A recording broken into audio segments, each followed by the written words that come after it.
Eid special দুধ সেমাই তৈরির perfect ও সহজ রেসিপি আজকে তৈরি করে দেখাবো। আসসালামু আলাইকুম বন্ধুরা, কিচেন বাঙালিয়ানা চ্যানেলে আপনাদের সবাইকে স্বাগত জানাই।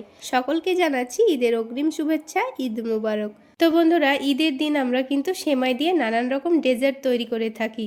আর দুধ সেমাই বানাতে কম বেশি আমরা প্রায় সকলেই জানি। তো এই পদ্ধতিতে বানালে সেমাইটা ঠান্ডা হয়ে যাওয়ার পরও জমবে না, আবার অনেকটা পাতলাও হবে না। তো বন্ধুরা, সেমাই রান্না করে নেওয়ার জন্য সবার প্রথমে প্যানের মধ্যে 1 চামচ পরিমাণ ঘি দিয়ে দিচ্ছি। তারপর এখানে কিছু বাদাম আর কিশমিশ ভেজে নেব। তো প্রথমেই অল্প করে একটু কাঠবাদাম কুচি দিয়েছি, তারপরে অল্প করে দিয়েছি কাজু বাদাম কুচি আর দিয়েছি কিশমিশ কুচি। এবার এগুলোকে একটু ঘিয়ে ভেজে নিতে হবে। আপনারা চাইলে সাদা তেল দিয়েও ভেজে নিতে পারেন, তবে ঘি দিয়ে বাদামগুলো ভেজে নিলে কিন্তু খেতে ভীষণ ভালো লাগে। আবার বাদামগুলো না ভেজে নিলেও কিন্তু হয়। তো কিছুক্ষণ নাড়াচাড়া করে সব কিছুকে ভেজে নেব। তো খুব ভালোভাবে ভাজা হয়ে গেছে, এবার এটাকে আমি একটা বাটির মধ্যে তুলে নিচ্ছি। তো বাদাম কিশমিশগুলো তুলে এক সাইডে রেখে দিয়ে আবারও প্যানের মধ্যে 1 টেবিল চামচ পরিমাণ ঘি দিয়ে দিচ্ছি। তারপর এখানে সেমাইগুলো ভেজে নেব।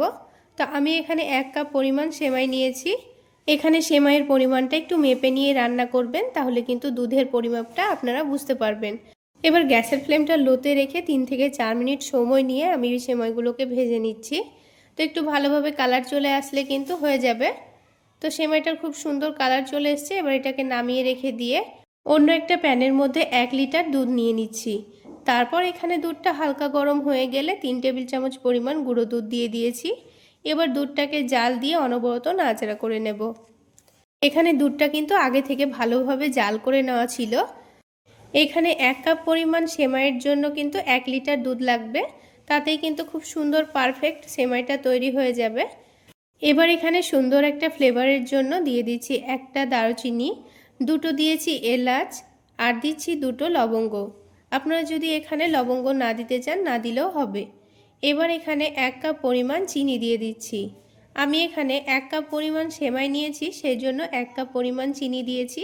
আর এই 1 কাপ চিনিতেই কিন্তু মিষ্টির টেস্টটা আমার কাছে পারফেক্ট মনে হয়েছে। তবে আপনারা আপনাদের চিনির টেস্টটা পরিমাণ মতো কমিয়ে বা বাড়িয়ে নিতে পারেন। এবার দুধটা আবারও খুব ভালোভাবে ফুটে গেলে এবার এখানে সেমাইটা দিয়ে দেব। আর দুধটা জাল করে নেওয়ার সময় কিন্তু অনবরত নাড়াচাড়া করে নিতে হবে, তা না হলে কিন্তু দুধটা নিচে বসে গিয়ে পুড়ে যেতে পারে। এবার এখানে সেমাইটা দিয়ে দিলাম, তারপর আবারও নাড়াচাড়া করে নিতে হবে। আর এই সেমাইটা রান্না করতে কিন্তু আমার 6 থেকে 7 মিনিট সময় লেগে গেছে। তো এইভাবেই গ্যাসের ফ্লেমটা বাড়িয়ে রেখে আমি এই সেমাইটাকে রান্না করে নিয়েছি আর অনবরত নাড়াচাড়া করে নিয়েছি। তাহলে এই সেমাইটা নিচে থেকে লেগেও যাবে না, আবার খুব সুন্দর সেদ্ধও হয়ে যাবে। এবার সেমাইটা যখন প্রায় সেদ্ধ হয়ে এসেছে তখন এখান থেকে আমি মশলাগুলোকে তুলে ফেলে দিচ্ছি, তা না হলে দাঁতের নিচে পড়লে তখন আবার খেতে ভালো লাগবে না। এবার সেমাইটা সেদ্ধ হয়ে গেছে, আর এই সেমাইয়ের মধ্যে যখন হালকা পাতলা ভাব থাকবে তখনই কিন্তু এটাকে নামিয়ে নিতে হবে। তো নামানোর আগে ভেজে রাখা বাদাম কিশমিশগুলো দিয়ে দিলাম। তারপর আবারও 2 মিনিট নাড়াচাড়া করে নেব। তো দেখুন 2 মিনিট নাড়াচাড়া করে নেওয়ার পর সেমাইটা কিন্তু অনেকটা পাতলা আছে, খুব বেশি ঘন হয়নি।